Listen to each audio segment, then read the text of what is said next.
జగిత్యాల జిల్లా కేంద్రంలోని BRS party కార్యాలయంలో స్పెషల్ ఇంటెన్సివ్ రివిజన్ అవగాహన సదస్సు నిర్వహించారు. బీఆర్ఎస్ పార్టీ రాష్ట్ర ప్రధాన కార్యదర్శి టి జీవన్ రెడ్డి, టీఆర్ఎస్ జిల్లా అధ్యక్షుడు విద్యాసాగర్ రావు, జిల్లా పరిషత్ తొలి మాజీ chairperson Dawa Vasantha Suresh, vice chairman Haricharan Rao, BRS పట్టణ అధ్యక్షుడు ఐలేని వెంకటేశ్వరరావు, మాజీ municipal chairperson Tatiparthi Vijayalakshmi Devender Reddy, Desai, Tatiparthi Ramachandrareddy, Tatiparthi CK Reddy, municipal vice chairperson Jeena Parveen Monna, Seelam Praveen Kumar, PACS మాజీ చైర్మన్ సత్యరెడ్డి, మైపాల్ రెడ్డి, మాజీ ఎంపీపీ ధర రమేష్ బాబు, కౌన్సిలర్ శివకేశ్వర బాబు, కొరుకంటి రాము, ప్రదీప్, సామల జమున, రాజశేఖర్, తోపారపు లావణ్య, రజనీకాంత్, కళ్లెపల్లి దుర్గయ్య, పుప్పాల అశోక్లతో పాటు బీఆర్ఎస్ నాయకులు, కార్యకర్తలు పాల్గొన్నారు. ఈ సందర్భంగా తాటిపర్తి జీవన్ రెడ్డి మాట్లాడుతూ సర్ ప్రాధాన్యత పార్టీ సభ్యత్వం గతంలో సర్లో ఓటర్లు ఉన్నారా లేదా అని మాత్రమే పరిశీలించారని, డూప్లికేట్ ఓటర్లను తొలగించారని, 2002ను అనుసరించి ఓటర్ మ్యాపింగ్ ప్రజల్లో కన్ఫ్యూజన్ కు గురి చేస్తుందని, 2002లో ఓట్లేని వారి తల్లిదండ్రుల ఓటు పరిశీలిస్తారని, ఆడబిడ్డల తల్లిదండ్రుల ఓటుపై అందరూ దృష్టి పెట్టాలని అన్నారు. పట్టణంలో ఉపాధి నిమిత్తం వలస వచ్చి చాలా మంది స్థిరపడ్డారని, తమ ఓట్లు కూడా తొలగించే ప్రమాదం ఉందని అన్నారు. సర్తో బీఆర్ఎస్ పార్టీ కార్యకర్తగా ఓటర్ను కలుసుకునే అవకాశం ఉందని ఆయన ఈ సందర్భంగా పార్టీ శ్రేణులకు పిలుపునిచ్చారు.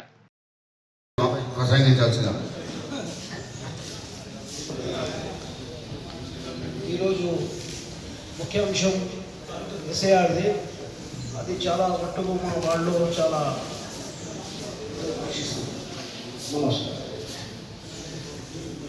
ఇప్పుడు మాజీ మున్సిపల్ చైర్మన్ విజయలక్ష్మి దేవేంద్ర.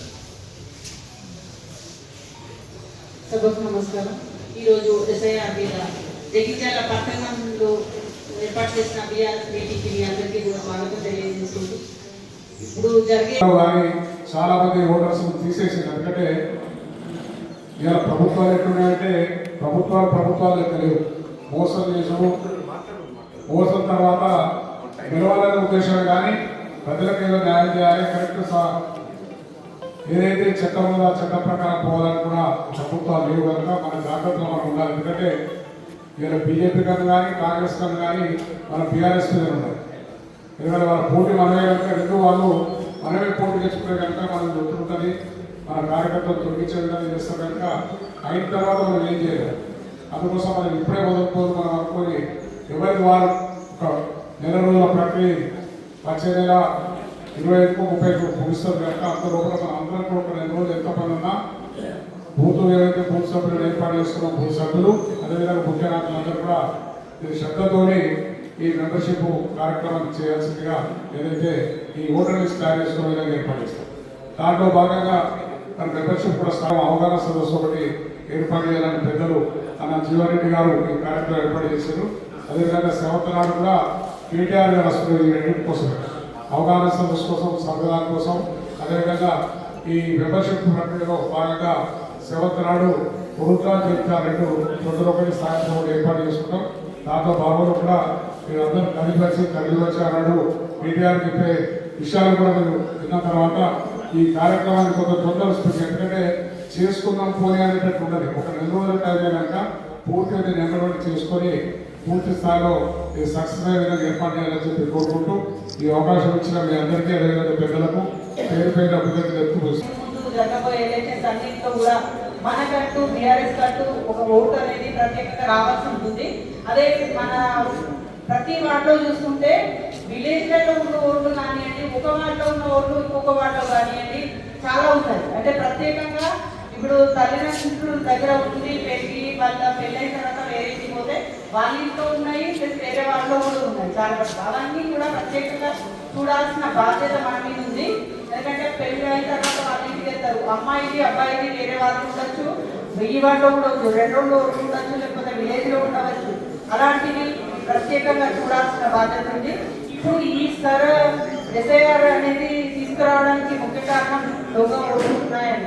నిజంగా దేశవ్యాప్తంగా ఇప్పటి వరకు 6 కోట్ల ఓటర్లను తీసేసిందంటే ఎన్ని ఓట్లు మనము ఇప్పుడు ముందు జరిగిన ఎలక్షన్స్లలో దొంగ ఓట్లు ఎన్ని వచ్చినాయో పోలయ్యో మనం అర్థం చేసుకోవచ్చు.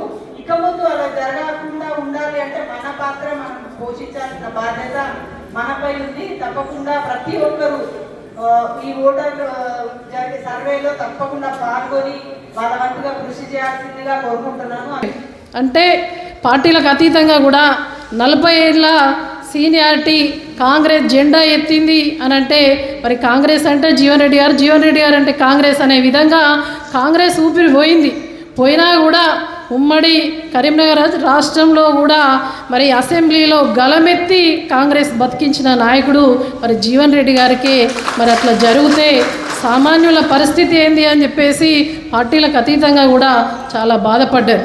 వారు ఆ రకంగా మానసిక వేదన ఈ వయసులో ఏముంటుంది, దాదాపు 70+ ఉన్నాయి, ఏముంటుంది గౌరవం కోరుకుంటారు, ఆత్మ గౌరవాన్ని మాత్రమే కోరుకుంటారు. వారు చేయని పదవి లేదు, అన్ని పదవులు కూడా అనుభవించారు. కానీ ఇవాళ ఒక మూర్ఖుడు కేవలం అవకాశాల కోసం, ఆ బిల్లుల కోసం, కాంట్రాక్టర్ల కోసం జీవితం అనేది ఇప్పుడే అయిపోదు. అవకాశాలు వస్తుంటాయి పోతుంటాయి. ఆ పార్టీ అధికారంలో ఉండొచ్చు, నెక్స్ట్ తప్పకుండా గన్షాట్గా కేసీఆర్ ముఖ్యమంత్రి అవ్వడం ఖాయమని చెప్పేసి తెలియజేస్తూ ఉన్నాం. జూలై 7వ తారీఖు రోజు మరి పెద్దలు మరి కేటీఆర్ గారు మన కాన్స్టిట్యున్సీకి రాబోతున్నారు. దాని తదనంతరం మధ్యాహ్నం కోరుట్లకు వెళ్తారు. కాబట్టి దానికి అనుకూలంగా మన బూత్ ఏజెంట్లతో పాటు మనకు వార్డులో ఉన్నటువంటి సీనియర్ కార్యకర్తలు పాత కొత్త అనే భేదం లేకుండా అందరం కలుపుకొని పనిచేసి అక్కడ ఎవరున్నారో వెతకండి. కొంతమందికి ఇన్ఫర్మేషన్ పోవచ్చు, కొంతమందికి పోకపోవచ్చు. ప్రస్తుతం ఎవరున్నారు, పాతోళ్ళు కొత్తోళ్ళు కూర్చొని ఆ వార్డులో ఎవరున్నారో మనోళ్ళని అందరినీ మనం తీసుకోవాలి, దగ్గరికి తీసుకోవాలి. ఆ విధంగా కేటీఆర్ గారి ప్రోగ్రామ్ను మనం సక్సెస్ చేయాలని చెప్పేసి మీ అందరికీ కూడా పేరున విజ్ఞప్తి చేసుకుంటూ సార్ యొక్క ఆలోచన, దాని యొక్క ప్రాధాన్యత, అట్లాగే పార్టీ సభ్యత్వానికి సంబంధించి కూడా మనం చేపట్టబోయేటువంటి ఒక అంశాల గురించి మిత్రులు చాలా విషయాలు చెప్పారు. నేను ముందస్తు ఏదైతుందో మనం లిస్సర్ స్పెషల్ ఇంటెన్సివ్ రివిజన్ అనేది ఇది ప్రతి 20 సంవత్సరాలకు ఒకసారి జరుగుతుంటుందమ్మా. ఇలా గతంలో 2002 ప్రాంతంలో జరిగింది. 2002 తదుపరి మరి ఇప్పుడు జరుగుతుంది. ఆశ్చర్యకరమైన విషయం ఏంటంటే గతంలో 2002లో ఈ రివిజన్ జరిగినప్పుడు ఏదైతుందో మిత్రులు విద్యాసాగర్ రావు గారు కానీ, నేను కానీ, దేశయ్య గారు కానీ మాకు అనుభవం ఉన్నది. కానీ అప్పుడు ఏదైతుందో అసలు ఈ విధమైన నిబంధనలు ఇవి కూడా మేము అనుకోలేదే, అసలు అయినట్టు కూడా మాకు కనబడలేని చెప్పంటున్నాను. కేవలం ఏదైతుందో ఓటర్ ప్రెజెన్సే మాత్రం ఏదైతుందో పరిశీలించిండ్రు. డూప్లికేసీ ఆఫ్ ఓటు ఉన్నట్టయితే ఆ డూప్లికేసీ ఆఫ్ ఓటును తొలగించిండ్రు. ఈ డూప్లికేసీ ఆఫ్ ఓటు అంటే 2 ప్రాంతాల్లో ఓటు ఉండడం అన్నట్టు.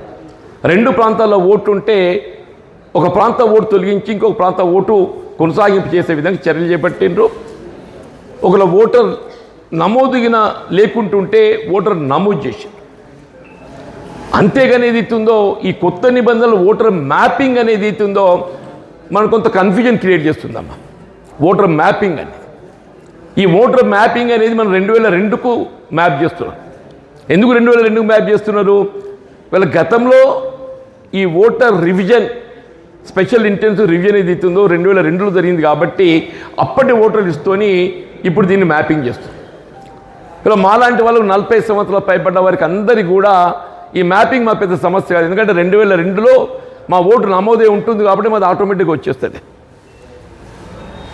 2002లో నమోదు లేనటువంటి వాళ్ళకు ఇవాళ వాళ్ళ పేరెంట్స్తోని దాన్ని మ్యాప్ చేస్తారు. వాళ్ళ పేరెంట్స్ అమ్మ ఇప్పుడు 2002 తదుపరి ఓటర్ లిస్టు నమోదు చేయబడినటువంటి వాళ్ళకు 2002లో వాళ్ళ పేరెంట్స్ ఎక్కడ ఉండేది, ఆ 2002లో వాళ్ళ పేరెంట్స్ గట్ట అదే బూత్లో కానీ ఇవాళ జగిత్యాల పట్టణమే కానీ వారు ఎక్కడ ఉన్నారు అనేది పరిశీలించి దాన్ని మ్యాపింగ్ చేసి ఆ ఓటును కన్ఫర్మ్ చేయడం జరుగుతుంది. ఒకవేళ వాళ్ళ పేరెంట్స్ మ్యాప్ కాలేని పక్షం లోపల ఏదైతుందో అది ప్రిలిమినరీ నోటిఫికేషన్ లోపల ఆ ఓటు నమోదు కాదు. అంటే ప్రిలిమినరీ నోటిఫికేషన్ తదుపరి ఏదైతుందో మనకు ఒక అవకాశం ఇస్తారు. ప్రిలిమినరీ నోటిఫికేషన్ తదుపరి మనకు అవకాశం ఇస్తారు. అప్పుడు మళ్ళీ దాన్ని మనం ఎస్టాబ్లిష్ చేసుకోవడానికి కొరకు ఒక 12 రకాల నమూనాలు అందులో పేర్కొన్నారని చెప్పంటారు. ఆ 12 రకాల నమూనాల్లో మనం ఒక రకాన్ని ఏదైతుందో రుజువు చేయగలిగినట్టయితే అప్పుడు ఎన్నికల అధికారి బిఎల్ఓ ఏదైతుందో తృప్తి చెందితే మన ఓటు ఏదైతుందో మరి నమోదు చేయడం కన్ఫర్మ్ అవుతుందని చెప్పండి. ఇక్కడ సమస్య ఏమవుతుందామనంటే వీళ్ళ కొడుకులకి ఏదైతుందో ఈ మ్యాపింగ్ అవ్వడం పెద్ద ఇబ్బందికరం కాకపోతే నేనే ఉన్నానే. నా కొడుకులకి ఏదైతుందో 2002లో వాళ్ళ ఓటు నమోదు చేయబడి ఉండదు. బట్ దాని పేరెంట్ ఏదైతుందో నా ఓటు నమోదు చేయబడి ఉంటుంది కాబట్టి ఆటోమేటిక్గా ఏదైతే పేరెంట్స్తోని అది మ్యాపింగ్ అయిపోయి ఆటోమేటిక్గా వాళ్ళు ఎక్కిపోతారు. కోడళ్ళు వస్తారు అమ్మ, కోడళ్ళు వస్తారు, ఆడబిడ్డలు వస్తారు. మరి నా కోడళ్ళు ఉన్నారమ్మా, కొడుకు ఎక్కింది కాబట్టి మరి నా కోడలే కదా, మరి ఆమె ఎక్కియాలని చెప్పంటే అట్లా ఎక్కించడానికి వీల్లేదు. నా కోడల్ని మళ్ళీ మ్యాపింగ్ కావాలంటే ఎవరితో కావాలి? వాళ్ళ పేరెంట్స్తో కావాలి. మా కోడళ్ళని ఎగ్జాంపుల్ ఏం చెప్తున్నామంటే జగిత్యాల టౌన్లో ఎవరిదైనా కానీ ఏది ఇస్తుందో ఈ కోడళ్ళది మ్యాపింగ్ కావాలంటే వాళ్ళ తల్లిగారు ఎక్కడ ఉంటారో ఆ తల్లిగారి వివరాలు ఇస్తే ఆ తల్లిగారి ఓటర్ లిస్ట్తోని అది మ్యాపింగ్ కావాలని చెప్పండి. ఇది కాస్త అందులో మనం దృష్టి పెట్టాలి. వాళ్ళ తల్లిగారు ఎక్కడ ఉన్నారు, ఆ తల్లిగారి ఓటు 2002లో ఎక్కడ ఉండి ఉంటుంది, అది మనం ఇవ్వగలిగితే అప్పుడు వాళ్ళు 2002 ఓటు ఏదైతుందో దాన్ని పరిశీలించి ఆ మ్యాప్ చేయడం జరుగుతుంది. నాయకత్వం బీఆర్ఎస్లో వాళ్ళు ఆల్రెడీ ఉన్నారు, పనిచేస్తున్నారు. ఇలా మాలాంటి కొత్తగా చేరిన వాళ్ళు ఉన్నామమ్మా. సరే ఇప్పుడు మా దినం ఏమైపోయిందంటే కొద్దిమందికి ఏదైతే కట్టుకున్నాం, కొద్దిమంది కప్పలేకున్నా కానీ మేము deemed that we join in to BRS party. It is deemed that we join in to BRS party. మీకు కాదు బీఆర్ఎస్ పార్టీలో చేరినట్టే. అయినప్పటికీ ఏదైతుందో ఇవాళ నాయకత్వంతో కండువా కప్పించుకుంటే వాళ్ళకి ఏదో గుర్తింపు ఉంటుంది. ఆ జీవితంలో ఏదైతుందో అదొక గుర్తింపు ఉంటుంది. సాగరన్న ఈ బాధ్యత మీ మీద పెడుతున్నారు.